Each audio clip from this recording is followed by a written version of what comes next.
வணக்கம்.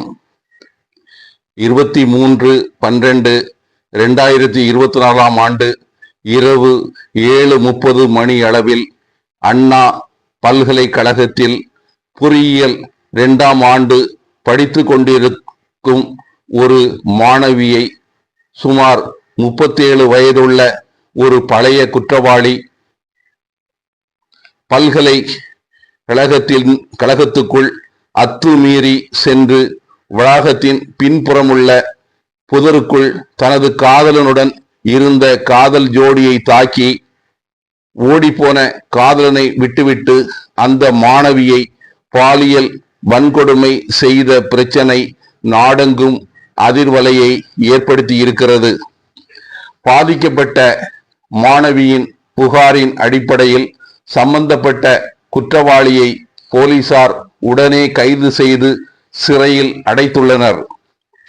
இந்த பிரச்சனை தொடர்பாக மெட்ராஸ் உயர்நீதிமன்றம் தானாக முன்வந்து வழக்கு பதிவு செய்து பாதிக்கப்பட்ட மாணவியின் கல்வி செலவை அரசே ஏற்கவும் உடனடியாக இந்த மாணவிக்கு அரசு 25 லட்சம் ரூபாய் இழப்பீடு தொகை வழங்கவும் உத்தரவு வழங்கியிருக்கிறது. இது குறித்து பல்வேறு அரசியல்வாதிகள் தங்கள் கருத்துக்களை பத்திரிகை, டிவி மற்றும் சமூக ஊடகங்களில் பதிவிட்டு பலவிதமான போராட்டங்கள் தமிழ்நாட்டில் நடந்து வருகின்றன. உடனே தமிழக முதலமைச்சர் பதவி விலக வேண்டும் என்றும், இந்த நிகழ்வு தமிழ்நாட்டில் நடந்துள்ளதால் திமுக ஆட்சியை கலைக்க வேண்டும் என்று பலர் கூறி வருகிறார்கள். தமிழக எதிர்க்கட்சி தலைவர் திரு எடப்பாடி பழனிசாமி அவர்கள் இதை அரசியலாக்கி நாடு முழுவதும் போஸ்டர்கள் ஒட்டி பெரிய பிரச்சனை ஆக்கியிருக்கிறார். பிஜேபி மாநில தலைவர் அண்ணாமலை ஒரு இந்து சாமியார் போல வேடமிட்டு தன்னை 8 முறை சவுக்கால் அடித்து கொண்டு திமுக ஆட்சி அகலும் வரை காலில் செருப்பு அணிய மாட்டேன் என்று அறிவித்து இருக்கிறார். திரைப்பட நடிகை குஷ்பு தலைமையில் பிஜேபி மகளிர் அணியினர் மதுரையிலிருந்து புறப்பட்டு சென்னை நோக்கி போராட்டம் நடத்த அனுமதி மறுக்கப்பட்ட நிலையில் மீறி போராட்டம் நடத்தியதால் கைது செய்யப்பட்டு விடுவிக்கப்பட்டுள்ளனர்.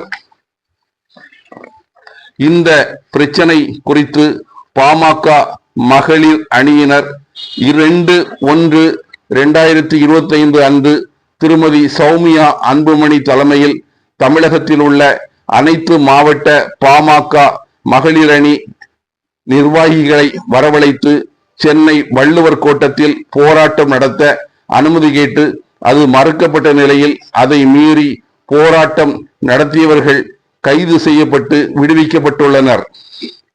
திரு அண்ணாமலை அவர்களே, தமிழகத்தில் இருக்கும் திமுக ஆட்சி அகலும் வரை காலில் செருப்பு அணிய போவதில்லை என்று சொல்கிறீர்களே, இந்த தவறு இந்திய நாட்டில் நடந்துள்ளது. இதற்காக பாரத பிரதமர் மோடி அவர்கள் பதவி விலக வேண்டும் என்று எதிர்கட்சி எம்பிக்கள் பாராளுமன்றத்தில் போர்க்கொடி தூக்கினால் ஏற்புடையதாக இருக்குமா? திமுக ஆட்சி அகலும் வரை செருப்பு போட மாட்டேன் என்று கூறும் நீங்கள், திரு சந்திரபாபு நாயுடு ஆட்சி அகலும் வரை செருப்பு போட மாட்டேன் என்று கூறியிருந்தால் மோடி ஆட்சி கவிழ்ந்துவிடும். திமுகவை தோற்றுவித்த அறிஞர் அண்ணா மாற்றான் தோட்டத்து மல்லிகை மணக்கும் என்றார். 1967ஆம் ஆண்டு தமிழக சட்டசபை தேர்தலில் தனது சொந்த தொகுதியான விருதுநகரில் பெருந்தலைவர் காமராஜர் தோற்று போனார். அதற்காக அறிஞர் அண்ணாவும் கலைஞர் கருணாநிதி அவர்களும் சொல்ல முடியாத துயரத்துக்கு ஆளாகினர். சென்னை மாநகராட்சி திமுக கட்டுப்பாட்டில் இருந்தபோது உயிரோடு இருந்த காமராஜருக்கு சிலை வைக்க வேண்டுமென்று திமுக தீர்மானம் நிறைவேற்றியது. ஐயா அண்ணாமலை அவர்களே, நீங்கள் அரசியலை விட்டு விலகுவது இந்திய நாட்டுக்கு நல்லது. இதற்காக போராட்டத்தில் இறங்கியிருக்கும் நடிகை குஷ்பு அவர்களே, நீங்கள் ஆரம்பத்தில் திமுகவில் இருந்தீர்கள். அதன் பிறகு காங்கிரஸ் கட்சிக்கு தாவினீர்கள். அதன் பிறகு பிஜேபிக்கு தாவி இருக்கிறீர்கள். மத்தியில் பிஜேபி ஆட்சி கவிழ்ந்து விட்டால் இனி எந்த கட்சிக்கு தாவ போகிறீர்கள்? கடந்த நாடாளுமன்ற தேர்தலின் போது தமிழக அரசு வழங்கும் 1000 ரூபாய் மகளிர் உரிமை தொகையை பிச்சை காசு 1000 ரூபாய் என்றீர்கள். இதனால் நடந்து முடிந்த நாடாளுமன்ற தேர்தலில் தமிழ்நாட்டில் எங்கும் நீங்கள் பிஜேபிக்கு ஆதரவாக பிரச்சாரம் செய்ய முடியாத நிலை உங்களுக்கு ஏற்பட்டது. உங்களிடம் பணம் இருக்கிறது என்பதற்காக ரேஷன் கடைகளில் கியூவில் நிற்கும் பெண்களை பார்த்தால் உங்களுக்கு கேவலமாக தெரிகிறதா?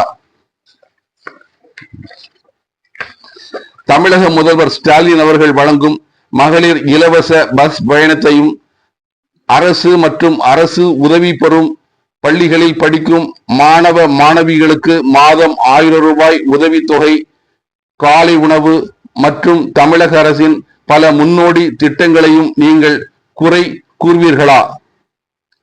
நான் ஒரு கண்ணகி என்று கூறும் நடிகை குஷ்பு அவர்களே, நீங்கள் உங்கள் திருமணத்துக்கு முன் திருமணமான ஒரு நடிகருடன் சுற்றி திரிந்ததையும் குழந்தை பெறாமல் இருக்க என்ன முறையை நீங்கள் பயன்படுத்தினீர்கள் என்று தாங்கள் கூறிய விளக்கத்தையும் மக்கள் மறந்துவிடவில்லை. உங்களை பெற்ற உங்கள் தந்தையார் உங்கள் மீதே கை வைத்தார் என்று உங்கள் வாயால் நீங்கள் கூறிய அருவருக்கத்தக்க விஷயத்தை பதிவு செய்து இருக்கிறீர்கள். நீங்கள் தமிழக பாஜக தலைவர் திரு அண்ணாமலை அவர்களை கலந்து பேசி காவல்துறையினரிடம் அனுமதி பெற்று உங்கள் தந்தைக்கு எதிராக ஒரு போராட்டம் நடத்தினால் நலமாக இருக்கும். தமிழக முதல்வர் ஸ்டாலின் அவர்களை எதற்கெடுத்தாலும் குறை கூறும் எதிர்க்கட்சி திரு எடப்பாடி பழனிசாமி அவர்களே, உங்கள் ஆட்சியில் உங்கள் அமைச்சரவை எவ்வாறு ஊழலில் ஈடுபட்டது என்பதை மக்கள் அறிவர். தமிழக சட்டசபை சபாநாயகர் திரு அப்பாவு அவர்கள் ஒரு பேட்டியின் போது பணம் எண்ணும் எந்திரம் இல்லாத அதிமுக அமைச்சர் வீடு இல்லை என்று கூறினார். விவரிக்க முடியாத அளவுக்கு உங்கள் அமைச்சரவையின் மோசடிகள் இருந்தன. அதனால்தான் மக்கள் நம்பிக்கையை நீங்கள் இழந்து ஆட்சியை இழந்தீர்கள். தமிழக முதலமைச்சர் ஸ்டாலின் அவர்கள் தனக்கு கிடைத்த வாய்ப்பை சிறப்பாக பயன்படுத்தி மக்களுக்கு சிறப்பான திட்டங்களை அமுல்படுத்தி மக்கள் மனதில் இடம் பிடித்துள்ளார். நடக்க இருக்கும் 2026 சட்டசபை தேர்தலில் திமுக 200 இடத்துக்கு மேல் நிச்சயமாக வெற்றி பெறும். பாதிக்கப்பட்ட மாணவிக்காக பாமக மகளிர் அணியை கூட்டி சென்னை வள்ளுவர் கோட்டத்தில் போராட வந்த திருமதி சௌமியா அன்புமணி அவர்களே, நீங்கள் வந்து இறங்கிய கார் பிரமாதமாக இருந்தது. அந்த காரின் விலை எவ்வளவு? இந்த மாதிரி உங்களிடம் எத்தனை கார்கள் இருக்கின்றன? உங்கள் கணவர் திரு அன்புமணி மகாத்மா காந்தியின் வாரிசா? அவர் மத்திய சுகாதாரத்துறை அமைச்சராக இருந்தபோது முன்னாள் இந்தியன் மெடிக்கல் கவுன்சில் தலைவர் திரு கேட்டன் தேசாய் அவர்களோடு சேர்ந்து ஏராளமான தனியார் மருத்துவ கல்லூரிகளுக்கு அங்கீகாரம் வழங்குவதில் 1000 கோடி ரூபாய்க்கு மேல் முறைகேடு செய்ததாக கூறப்படுகிறது. உண்மையா? உங்கள் வீட்டு நாய்களுக்கு நீங்கள் போடும் சோறு கூட இன்று இடஒதுக்கீடு போராட்டத்தில் உயிரை கொடுத்த பாமக தொண்டர்களின் குடும்பத்துக்கு கிடைக்கவில்லை. உங்கள் சொத்துக்களின் தற்போதைய மதிப்பு எவ்வளவு? உங்கள் வீட்டை அமலாக்கத்துறையினர் ரெய்டு செய்த போது பல கோடி ரூபாய் மதிப்புள்ள நகைகளும் ரொக்கமும் கைப்பற்றப்பட்டதாக கூறப்படுவது உண்மையா? தனது மகளின் வயதுள்ள ஒரு சிறு பெண்ணை சீரழித்த காமுகன் செய்தது சரி என்று யாரும் கூறவில்லை. அந்த காமுகன் கைது செய்யப்பட்டு சிறையில் அடைக்கப்பட்டுள்ளான்.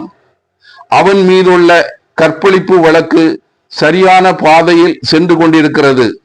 அவனுக்கு நாளை என்ன தண்டனை கொடுக்க வேண்டும் என்பதை நீதிமன்றம் முடிவு செய்யட்டும். அவனுக்கு தூக்கு தண்டனை கிடைக்க வாய்ப்பு உள்ளது. சாட்சிகளை விசாரித்து நீதிமன்றம் விரைவாக ஒரு தீர்ப்பை வழங்கும். சமீபத்தில் நடந்த பகுஜன் சமாஜ் கட்சியின் மாநில தலைவர் திரு ஆம்ஸ்ட்ராங் கொலை போல, மறைந்த பிரதமர் ராஜீவ் காந்தியின் கொலை போல தமிழகத்தில் இன்னொரு சம்பவம் நடந்திருக்கிறது.